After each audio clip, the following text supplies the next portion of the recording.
Good morning, Ms. Dingle. How can I help you today? Good morning, Dr. Dixon. I'm here to pick up my prescription. Okay, just give me a moment and I'll get it for you. Here you go. Have you put any more thought into joining the program for stroke prevention? Yes, I wanted to talk to you about that. I think I would like to join. I would like to reduce my risk of stroke. I have been concerned about it since my father died of a stroke and since my brother recently passed away of a heart attack. I have really been worried about my health. I'm glad that you're concerned about your health and want to start the program. Do you mind answering a few questions for me so we can get started? I need you to tell me about your diet, exercise, and social history, as well as some of your other daily activities. Sure. I have some time. Okay, can you tell me a little bit about your diet? What type of foods do you eat?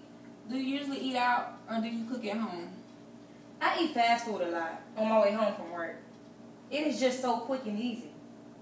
When I do cook at home, my husband likes for me to cook fried food like pork chops and chicken. I usually don't cook many vegetables because my husband doesn't like them. Okay, Mrs. Dingle. What about exercise? Do you exercise regularly? If so, can you tell me about your routine? I exercise 3 or 4 times a week. I usually walk on a treadmill at home for about 30 minutes. I am also very active at work. I work at a daycare, so I am running around with kids all day. That is great, Ms. Dingle. I'm happy to hear that you have worked exercise into your lifestyle already. Do you use any tobacco products? Yes. I have smoked since I was 22 years old.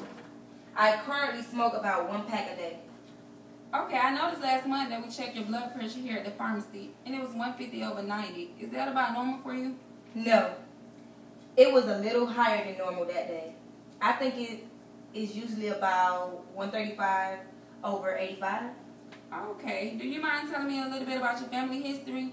Has anyone in your family ever suffered from stroke? Yes. My father passed away from a stroke when he was 47, and my brother passed away from a heart attack two years ago. My mother also has diabetes. Okay, thank you, Mrs. Dingle. I think that's all I need to get started. After looking at your lifestyle, I'm most concerned about your diet and smoking habits. I think you should focus on those 2 areas. How do you feel about that?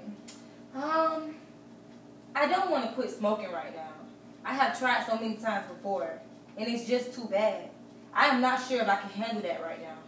I understand that you don't want to quit smoking right now because it's really difficult. What about your diet? I think I can make some changes to that. I know I shouldn't eat out and should probably eat more vegetables. That is great, Ms. Dingle. Sounds like that's a good place to start. It is recommended that you eat at least 5 servings of fruits and vegetables daily to reduce your risk of stroke. Also, if you can reduce the amount of cholesterol and salt in your diet, it will reduce the risk of stroke as well. I know this is a lot to take in at once, but let's focus on just one thing to get started. What changes do you think you can make right now? I think I can start eating out less, and I would try to eat more vegetables. Okay, let's try to set specific goals about what you want to change. What about saying you will not eat out more than 3 times per week to get started? Do you think you can do that? Yeah, that would be tough, but that sounds like a realistic goal. I will try not to eat out more than 3 times per week. I will also try to eat at least 2 servings of vegetables per day. Those sounds like great goals to get you started. I feel confident that you can reach those goals. If you don't mind, I would like to check in on you in 2 weeks to see how you're doing. Do you mind if I call you in? Not at all. Okay, well. Why would you always forget?